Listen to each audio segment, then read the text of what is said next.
በስመ አብ ወወልድ ወመንፈስ ቅዱስ አሃዱ አምላክ አሜን።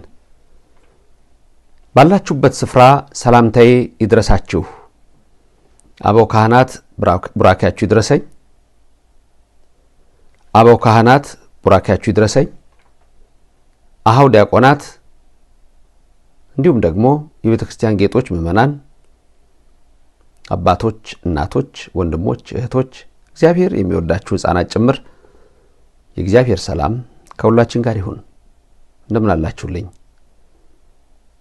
ለዚህ ሰዓት ያደረሰን የጊዜ ባለቤት የኃያላን ኃያል የልዑላን ልዑል የቅዱሳን ቅዱስ የክቡራን ክቡር የነገስታት ንጉስ የጌቶች ጌታ የአማልክት አምላክ እርሱ የሰራዊት ጌታ እግዚአብሔር ከዘላለም እስከ ዘላለም በልብ መታሰቡ በቃል መነገሩ ከፍ ከፍ ይበል። ጥያቄ 2 የጀመርነው ትምህርት አለ። ይህም ከኦርቶዶክስ ውጪ ላሉ ሰዎች ይልቁንም 66ቱን መጽሐፍ ቅዱስ ብቻ እንቀበላለን ለሚሉ በተለይም ደግሞ በፕሮቴስታንቱ ዓለም ሆነው የኦርቶዶክስን ቤተክርስቲያን አስተምሮ ለሚነቅፉ ሰዎች ጥያቄዎች ስላሉኝ ለነዚህ መልስ እንዲሰጡኝ በመጋበዝ ነው እነዚህ መርሃ ግብሮች የጀመርኩት። ኦርቶዶክሳውያኑ ደግሞ በዚህ ውስጥ የራሳችሁን ዕውቀት ገንዘብ እንደምታደርጉበት ተስፋ አደርጋለሁ። የዛሬ ጥያቄ 2 ካለፈው ከተመለከትናቸው ይቀጥልና ኦሪት ዘፍጥረት ምዕራፍ 4 ላይ እንደርሳለን። ዘፍጥረት 1 እግዚአብሔር በ6 ቀናት እንዴት ዓለም እንደፈጠረ፣ ዘፍጥረት 2 ከምን እንደፈጠራቸውና በ7ኛው ቀን እንዳረፈ እንደቀደሰው፣ ዘፍጥረት ምዕራፍ 3 ደግሞ የሰው ውድቀትን አይተን ይልቁንም ደግሞ ኪሩቤል የተባሉት መላእክት መምጣታቸውን አይተን በጥያቄ 1 መላእክት መቼ ተፈጠሩ የሚለውን ነበር ያየነው። የዛሬው ደግሞ ኦሪት ዘፍጥረት ምዕራፍ 4 ስለምን እንደሚነጋገር እንስማና ጥያቄያችንን እንቀጥላለን። ዘፍጥረት ምዕራፍ 4 የሚነግረን አዳምና ሔዋን ቃየልና አቤልን እንደወለዱ ነው። ልክ ነኝ? ቃየልና አቤልን ወለዱ። ቃየልን ወለዱ፣ አቤልን ወለዱ። ይህን ይነግረንና ከዛ በኋላ ስለሆነው ነገር ሲነግረን ከብዙ ቀን በኋላ የሚል አለ። ቃየን ወይም ቃየል ከምድር ፍሬ ለእግዚአብሔር መስዋዕት አቀረበ። አቤል ደግሞ እረኛ ስለነበረ እሱ ደግሞ ያቀረበው መስዋዕት ደግሞ ጠቦት እንደነበረ እናስተምራለን። ለማንኛውም ቃሉን አብረን እናንብብ። ዘፍጥረት ምዕራፍ 4 ከቁጥር 1 ጀምሮ ያለውን ላንብብ። አዳምም ሚስቱን ሔዋንን አወቀ፣ ጸነሰችም፣ ቃየንንም ወለደች። እርሷም ወንድ ልጅ ከእግዚአብሔር አገኘሁ አለች። ደግሞም ወንድሙን አቤልን ወለደች። አቤልም በግ ጠባቂ ነበረ፣ ቃየንም ምድርን የሚያርስ ነበረ። ይሄ ነው ቁጥር 1 እና ቁጥር 2። አዳምና ሔዋን ማንን ወለዱ? ቃየልን ወለዱ። ከዛ አቤልን ወለዱ። አቤል ስራው ምን ነበረ? በግ ጠባቂ። ቃየል ስራው ምን ነበረ? መሬት የሚያርስ። መስዋዕት ሲያቀርቡ ከምናቸው አቀረቡ? ከሚሰሩት ስራ። ቃየል ከምድር ፍሬ፣ አቤል ከጠቦቶቹ መካከል። ሁሉም ሰው የሚያውቀው ታሪክ ነው። እግዚአብሔር የማን መስዋዕት ወደደና ተቀበለ? የአቤልን። የቃየልን ግን አልወደደውም። ምክንያቱም ጥሩ መስዋዕት አልሆነም ማለት ነው።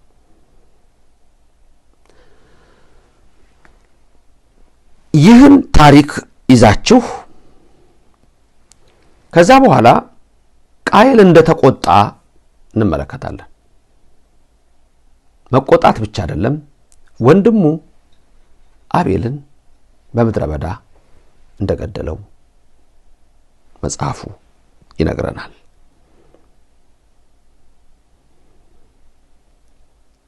ቁጥር 5 ላይ የሚነግረን እግዚአብሔር ወደ ቃይንና ወደ መስዋዕቱ ግን አልተመለከተም፣ ቃይንም እጅግ ተናደደ፣ ፊቱም ጠቆረ ይላል። ቁጥር 8 ላይ ቃየል አቤልን ና ወደ ሜዳ እንሂድ አለው። በሜዳም ሳሉ ቃየን በወንድሙ በአቤል ላይ ተነሳበት፣ ገደለውም ነው የሚለው መጽሐፍ ቅዱስ። ይህ ታሪክ ልክ ነው? የፕሮቴስታንት ሊቃውንት አሁን ያነበብኩት የነገርኳችሁ ልክ ነው? እርግጠኛ ነኝ ሁሉም ሰው ይስማማል። ልክ ነው እንደምትሉኝ። እሺ መልካም። አሁን ስንት ሰዎች ቀሩ? በ66ቱ መጽሐፍ ቅዱስ አነጋገር ውስጥ ስንት ሰዎች ቀሩ? 3 ሰው። 1 አዳም፣ 2 ሔዋን፣ 3 ቃየል። አይደለም? እነዚህ ናቸው የቀሩት። ሌላ ይቀራል? በ66ቱ መጽሐፍ ቅዱስ አነጋገር ሌላ ይቀረሰው አለ? የለም አይደል? ጥሩ። ከዛ በኋላ ቃየልና እግዚአብሔር ሲነጋገሩ ተዋቸዋላችሁ። በቃ ሰው እንዳይገለኝ ምልክት አድርግልኝ ሲል ተቀበዝባዥ ትሆናለህ በቃ ይለዋል እግዚአብሔር። ምልክት አደረገለት፣ ከእናትና ከአባቱ ተለየ፣ ሄደ። እዚህ ጋር ለፕሮቴስታንት ስኮላርስ እና ሊቃውንትና በዛ እምነት ውስጥ ላላችሁ ሰዎች አንድ ታሪክ ልንገራችሁ። የኛ በኦርቶዶክሱ ያለ ለምንድነው መስዋዕት ያቀረቡት? መነሻው ምንድነው? አሁን ሪሰርች ሲሰራ በተለይ ለፒኤችዲ ለማስተርስ ቴሲስ እና ዲዘርቴሽን የምትሰሩ ሰዎች ካላችሁ የሪሰርቹ ባክግራውንድ አለ። ባክግራውንድ ኦፍ ዘ ሪሰርች ምንድነው? ባክግራውንዱ የሚል ነው። መልካም። አሁን እዚህ ጋር ቃየል አቤልን ለመግደል የሚነግረን 66 መጽሐፍ ቅዱስ መስዋዕቱን አልተቀበለለትም ነው። መስዋዕቱን ያልተቀበለለት እግዚአብሔር ነው። እሱ ግን ሄዶ የገደለው ወንድሙን ነው። ምን አገናኘው? እንዴት እንደምታስተምሩት እግዚአብሔር ይወቅ። እኛ መጽሐፍ አለን። እሱ ልነግራችሁ ነው። እኛ መጽሐፍ አለን። ይሄን ሁሉ የሚነግረን፣ ይሄን ሁሉ የሚያስረዳልን፣ ይሄን ሁሉ የሚያስተምረን፣ የተሸፈነውን የሚገልጥልን እምነቱ ምክንያቱም በኢትዮጵያ ያልተቋረጠ ስለሆነ ከነትርጓሜው ከላይ ጀምሮ ሲፈስልን እስከዛሬ እንጠጣለን። ሌሎች ግን ወንድሞቼ በሌላም እምነት ያላችሁ አስተውላችሁ እንድታዋቸው ፈልጋለሁ። እነዚህ ነገሮች እግዚአብሔር መስዋዕቱን አልተቀበለም። ሄዶ ግን ወንድሙን አቤልን ገደለው። አይደለም? ቃየል በሜዳ እንሂድ አለው፣ በምድረ በዳ ገደለው ይላል። ከዛ በኋላ የእግዚአብሔር ቃል የሚነግረን ምንድነው? እግዚአብሔር ቃየንን የተረገመ እንደሚሆን ተቅበዝባዥ እንደሚሆን ነግሮት፣ ቃየንም እግዚአብሔርን ኃጢአቴ ልሸከማት የማልችላት ታላቅ ናት፣ እነሆ ዛሬ ከምድር ፊት አሳደድከኝ፣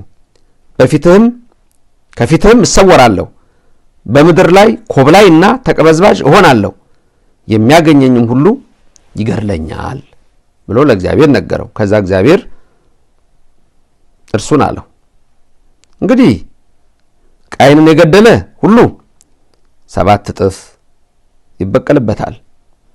እግዚአብሔርም ቃየንን ያገኘው ሁሉ እንዳይገድለው ምልክት አደረገለት። ምን ምልክት አደረገለት? ከ66ቱ መጽሐፍ ቅዱስ ውስጥ ያለ ነገር የሚነግረን ነገር የለም። እኔ ዛሬ ግን የምጠይቃችሁ ዘፍጥረት 4 ቁጥር 16 ላይ መጀመሪያ እንመልከት። ቃየንም ከእግዚአብሔር ፊት ወጣ፣ ከኤድንም ወደ ምስራቅ በኖድ ምድር ተቀመጠ ይልና ትልቁ ጥያቄ ቁጥር 17 ላይ ያለው ነው የሚሆነው። ምንድነው? የሚለው ቃሉን አንበቡት ሁላችሁ ይሁት ዘፍጥረት ምዕራፍ 4 ቁጥር 17 እንዲህ ይላል አነባዋለሁ ቃየንም ሚስቱን አወቀ ጸነሰችም ሄኖህንም ወለደች ከተማም ሰራ የከተማይቱንም ስም በልጁ ስም ሄኖህ አላት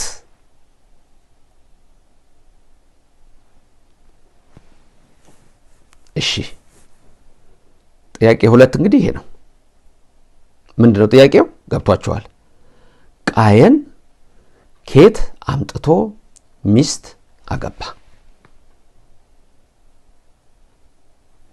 ፕሮቴስታንት እምነት መሪዎች ተመራማሪዎች ስለእምነቱ የእምነቱ ተከታዮች አጠቃላይ ደግሞ ሌሎቻችሁም ይሄን መልስ ስጡኝ ኦርቶዶክስ ችግር የለብህም አሉ መጽሐፍት 66 ብቻ ብለህ አይደለም ያለው የተጻፉ የተቀመጡ አሉልንኛ ከአባቶቻችን የሚመጡ ደግሞ ሚስጥራት አሉ እነሱን ሁሉ ከመንፈስ ቅዱስ የሆኑትን እንቀበላለን ከመንፈስ ቅዱስ ያልሆኑትን ግን ገፍተን እንጥላለን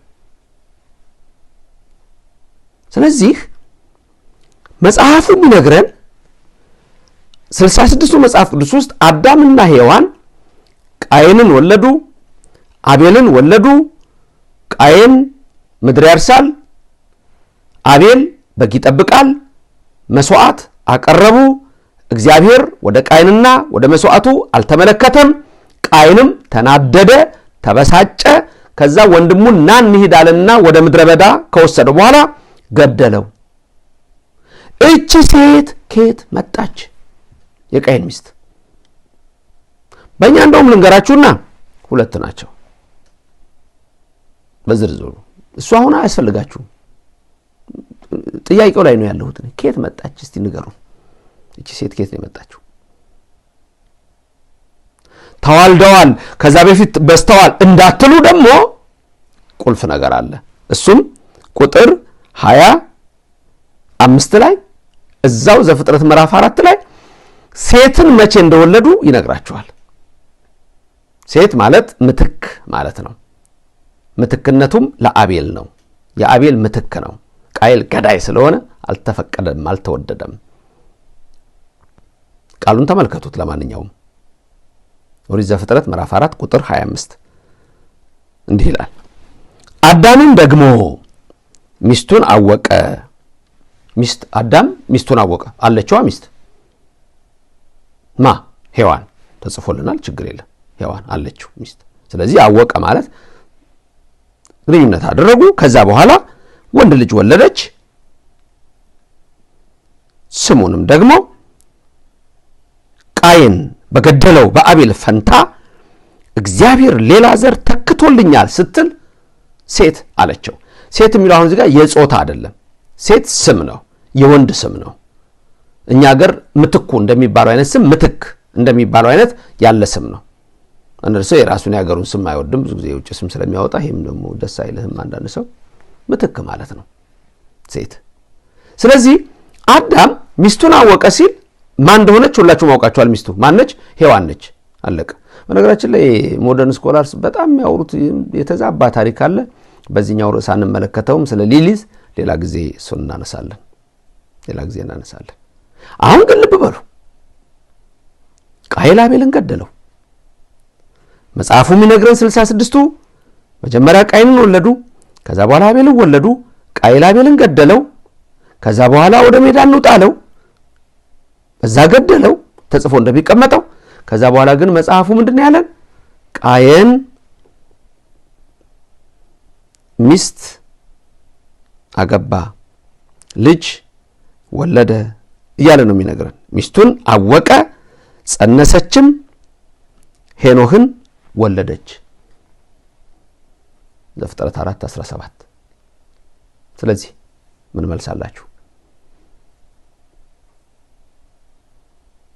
በተለይ የኢትዮጵያ መጽሐፍ ቅዱስ ወይም ደግሞ የኢትዮጵያን አጠቃላይ መጽሐፍት ገሉን ድርሳኑን መልኩን ለማንቋሸሽ የተነሳችሁ ሰዎች መጀመሪያ ይሄንን እንደው መልሳላችሁ ለመሆኑ ስለዚህ የኢትዮጵያ ቤተክርስቲያን ምኑ መሆኗን እንድትመለከቱ ፈልጋለሁ እኛ ለዚህ እግዚአብሔር ይመስገን ተርጓሚያት አሉን። ገድለ አዳም ደግሞ የተባለ መጽሐፍም አለን።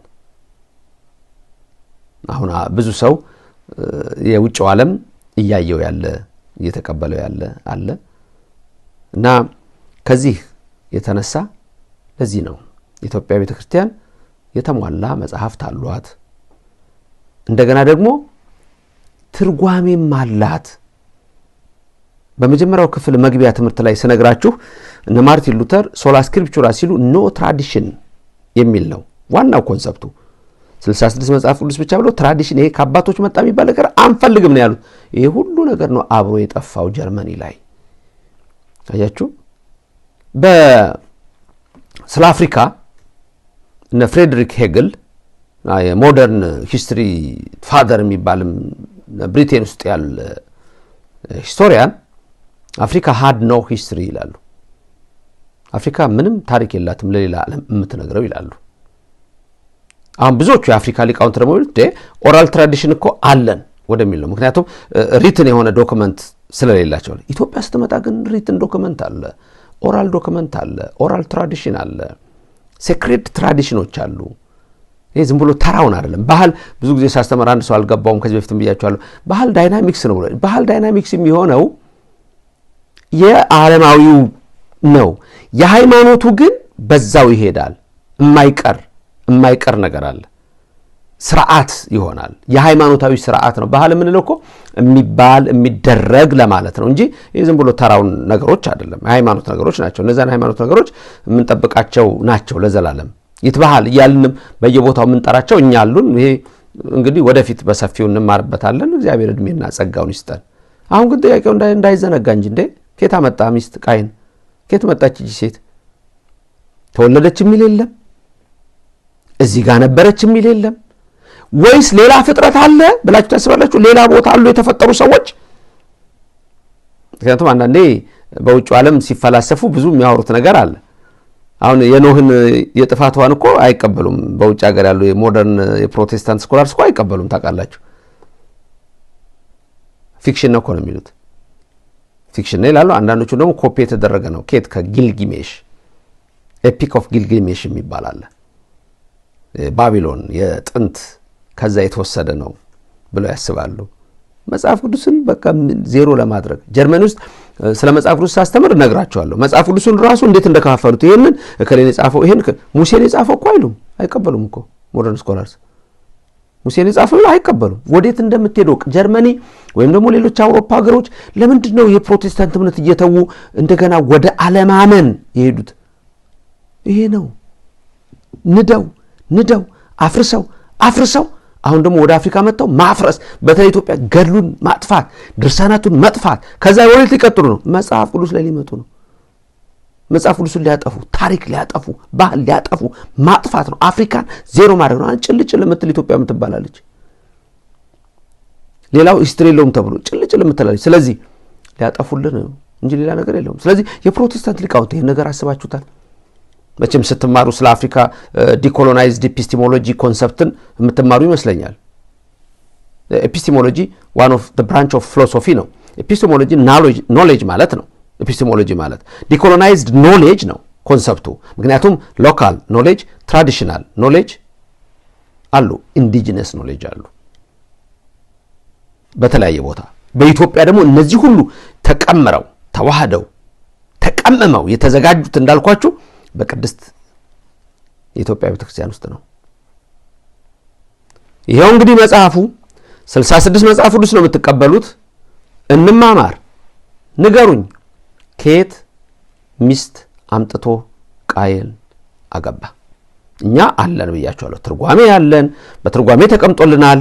አሁን ይሄን ስናገር አነሰ ሊደነግጥ ይችላል። ቃየል እንደዚህ ነበረች፣ አቤልና ቃየል እንደዚህ ሲወለዱ መንታ ነው፣ ሉድ የምትባላለች፣ አቅሌማ የምትባላለች። ይሄኛ ትምህርት ነው። በፕሮቴስታንት ይሄ ትምህርት የለም። ስለዚህ ለሱ ምን ይሆንበታል? ያልሰማው ነገር ነው፣ ይደነግጣል። ይሄ መምህር ዘበነ ከየት ነው የሚያመጣው ይላል። ለምን? ስለሌለው ማለት ነው፣ ስለማያውቀው ማለት ነው። ስለዚህ በዚህ መልክ ነው እንግዲህ መማማር ያለብን። ኦርቶዶክሳውያን ያላችሁበትን እምነት ወቁት፣ ቤተክርስቲያናችሁን ወቋት፣ ሚስጥራችሁን ወቁ፣ ተረዱ። እና ለማንኛውም ጥያቄ 2 መልስ ጠብቃለሁ። ቃየል ከየት መጣ? ከ66ቱ መጽሐፍ ቅዱስ ውስጥ አውጣና አሳየኝ። ከ66ቱ መጽሐፍ ቅዱስ ውስጥ አውጭና አሳየኝ። ይሄ ትምህርት ገና አይቆምም፣ እየቀጠለ ነው የሚሄደው። ብዙ ነገሮች ነው የምንማማረው። እግዚአብሔር ይመስገን ይሄን ጊዜ ለሰጠን፣ ስሙ የተመሰገነ ይሁን። ስለዚህ የዛሬው ጥያቄ ይሄ ነው። እቺ ሴት ተፈጠረች የሚል አንድም ቦታ የለም። ቃየል ሄደና ሚስት አገባ፣ ሄኖህ ብሎ ልጅ ወለደ፣ ከተማውን በዛ ስም መሰረተው። ከዛ እየቀጠለ ዘሩን ይነግራቸዋል። ከዛ በኋላ እሺ ተዋለዱ። እቺ ሴት ግን ከየት መጣች? በ66 መጽሐፍ ቅዱስ መልስ አላችሁ። ለመላእክት መልስ እንደሌላችሁ ለዚህ መልስ የላችሁ። ስለዚህ የኢትዮጵያ ቤተክርስቲያን ባታከብሯት ባትሰድቧት ምን አለበት? ባታከብሯት ባትነቅፏት ምን አለበት? ባትቀበሏት ባታንቋሽሿት ምን አለበት? እንደው ደሞ ገና ምንም ዕውቀት የሌለው ደሞ ሰው ምንም እኔ እንደውም ሊቃውንቱን ነው የምጠይቀው። ይሄ ምንም ዕውቀት የሌለው ሰው ለምንፍቅና የማይደርስ ለክደት እንኳን ለክደት ሊሆን ይችላል። ለምንፍቅና ምክንያቱም ዕውቀት ይጠይቃል። ስለዚህ ለዛ እንኳን ያልደረሰ ሰው ዝም ብሎ ተነስቶ የኢትዮጵያ ቤተክርስቲያን ሲናገር ነገሩ 8ኛው ሺህ ስለሆነ አዲስ ነገር አይደለም። እናንተ ግን እስቲ መልስ ስጡኝ። ኦርቶዶክሳውያን መንፈሳዊ ሀብታሞች እንደሆናችሁ አወቃችሁ። እድሜ ለአባቶቻችን በረከታቸው ይድረሰን። እድሜ ለእናቶቻችን በረከታቸው ይድረሰን። ያልተቋረጠው ያ ምንጭ ውሃው ዛሬም ድረስ በዚህ ቤተክርስቲያን እየፈሰሰ የሕይወት ውሃን እየጠጣን ከወዳችን የሕይወት ውሃ ይፈልቃል እንዳለ ዮሐንስ ወንጌል ምዕራፍ 7 እንደዛ ነው በእኛ ዘንድ ያለው። ጥያቄ 3 ይቀጥላል። ጥያቄ 3 ይቀጥላል። እሱ ደግሞ ወደ እምነት እመጣለሁ። በእምነት ውስጥ ስላሉ ያድርሰን። ትምህርቱ ግን ለሁሉም ይሰማ። አዳርሱት፣ ትውልድ ይማርበት፣ ፍሬም እናፍራበት። ስላንዱ ፈንታ 30 60 100 ያማረ ፍሬ እንድናፈራ እግዚአብሔር ይርዳን። የመብርሃን ምልጃ አይለየን። በቀኝ በግራ ተቆምላችሁ፣ ከፊት ትምራችሁ፣ ከኋላ ተከተላችሁ፣ በልቡናችን ከልጇ ጋር ነክሳ ለዘላለም ትኑር። የመላእክት ጥበቃ፣ የነቢያት፣ የሐዋርያት፣ የጻድቃን፣ የሰማዕታት ረድኤት በእኔም በባሪያው በእናንተ ላይ አድሮ ይኖርልን። በዚህች እምነት ያደረገን እግዚአብሔር ስሙ የተመሰገነ ይሁን። ጥያቄው ዛሬ ምን ነበር? አቤል ተገደለ። ማገደለው ወንድሙ ቃየል። አባትና እናታቸው እነማን ናቸው? አዳምና ሔዋን። ከዛስ እነዚህ አራቱ ብቻ እንዳሉ ነው የሚነግረን። ስንት ቀሩ? 3። ምክንያቱም ማሞተ አቤል እንደ 66 መጽሐፍ ቅዱስ አነጋገር። ከዛስ ቃየል ምን አረገ? ሚስት አገባ። እቺ ሴት ከየት መጣች? አንድ እግዚአብሔር ሌላ ፍጥረት አለው ፈጥሯል ወይስ እቺ ከየት መጣች? ስለዚህ የግድ የተሟላችው የኢትዮጵያ ቤተክርስቲያን ለዓለም ታስፈልጋለች። ለዚህም ደግሞ የአምላክ ፈቃድ ይሁን። ሎል እግዚአብሔር ይባርካችሁ፣ ፊቱንም ያብራላችሁ። ሰላም ሁኑልኝ። አሜን።